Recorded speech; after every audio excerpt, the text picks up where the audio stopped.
समय के साथ साथ राजा कृष्णदेव राय की माता बहुत वृद्ध हो गई थी। एक बार वह बहुत बीमार पड़ गई। उन्हें लगा कि अब वे शीघ्र ही मर जाएंगी। उन्हें आम बहुत ज्यादा पसंद थे, इसलिए जीवन के अंतिम दिनों में वे आम दान करना चाहती थी। सो उन्होंने राजा से ब्राह्मणों को आम दान करने की इच्छा प्रकट की। वह समझती थी कि इस प्रकार दान करने से उन्हें स्वर्ग की प्राप्ति होगी। सो कुछ दिनों बाद राजा की माता अपनी अंतिम इच्छा की पूर्ति किए बिना ही मृत्यु को प्राप्त हो गईं। उनकी मृत्यु के बाद राजा ने सभी विद्वान ब्राह्मणों को बुलाया और अपनी मां की अंतिम अपूर्ण इच्छा के बारे में बताया। कुछ देर तक चुप रहने के पश्चात ब्राह्मण बोले, ये तो बहुत ही बुरा हुआ महाराज। अंतिम इच्छा के पूरा न होने की दशा में तो उन्हें मुक्ति ही नहीं मिल सकती। वे प्रेत योनि में भटकती रहेंगी। महाराज, आपको उनकी आत्मा की शांति का उपाय करना चाहिए।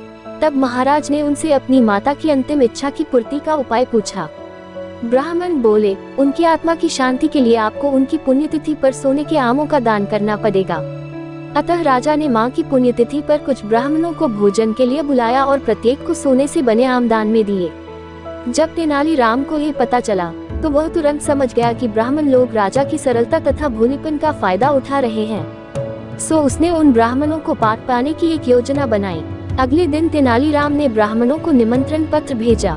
उसमें लिखा था कि तेनालीराम भी अपनी माता की पुण्यतिथि पर दान करना चाहता है, क्योंकि वह भी अपनी एक अधूरी इच्छा लेकर मरी थी। जब से उसे पता चला है कि उसकी मां की अंतिम इच्छा पूरी न होने के कारण प्रेत योनि में भटक रही होंगी, वह बहुत ही दुखी है और चाहता है कि जल्दी उसकी मां की आत्मा को शांति मिले। ब्राह्मणों ने सोचा कि तेनालीराम के घर से भी बहुत अधिक दान मिलेगा, क्योंकि वह शाही विदूषक है। सभी ब्राह्मण निश्चित दिन तेनालीराम के घर पहुंच गए। ब्राह्मणों को स्वादिष्ट भोजन परोसा गया।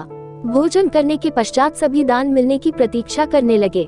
तभी उन्होंने देखा कि तेनालीराम लोहे के सलाखों को आग में गर्म कर रहा है। पूछने पर तेनालीराम बोला, मेरी माँ फोड़ों के दर्द से परेशान थी। मृत्यु के समय उन्हें बहुत तेज दर्द हो रहा था।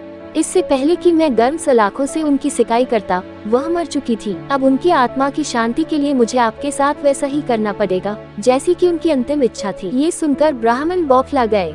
वे वहां से तुरंत चले जाना चाहते थे।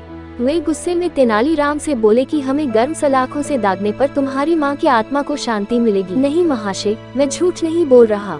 यदि सोने के आम दान में देने से महाराज की मां की आत्मा को स्वर्ग में शांति मिल सकती है, तो मैं अपनी मां की अंतिम इच्छा क्यों नहीं पूरी कर सकता। ये सुनते ही सभी ब्राह्मण समझ गए कि तेनालीराम क्या कहना चाहता है। वह बोले, तेनालीराम, हमें क्षमा करो, हम वे सोने के आम तुम्हें दे देते हैं, बस तुम हमें जाने दो। तेनालीराम ने सोने के आम लेकर ब्राह्मणों को जाने दिया, परंतु एक लालची ब्राह्मण ने सारी बात राजा को जाकर बता दी। ये सुनकर राजा क्रोधित हो गए और उन्होंने तेनालीराम को बुलाया। वे बोले, तेनालीराम, यदि तुम्हें सोने के आम चाहिए थे तो मुझसे मांग लेते। तुम इतने लालची कैसे हो गए कि तुमने ब्राह्मणों से सोने के आम ले लिए। महाराज, मैं लालची नहीं हूँ, अपितु मैं तो उनकी लालच की प्रवृत्ति को रोक रहा था। यदि वे आपकी माँ की पुण्यतिथि पर सोने के आम ग्रहण कर सकते हैं, तो मेरी माँ की पुण्यतिथि पर लोहे की गर्म सलाखें क्यों नहीं झेल सकते। राजा तेनालीराम की बातों का अर्थ समझ गए। उन्होंने ब्राह्मणों को बुलाया और उन्हें भविष्य में लालच त्यागने को कहा।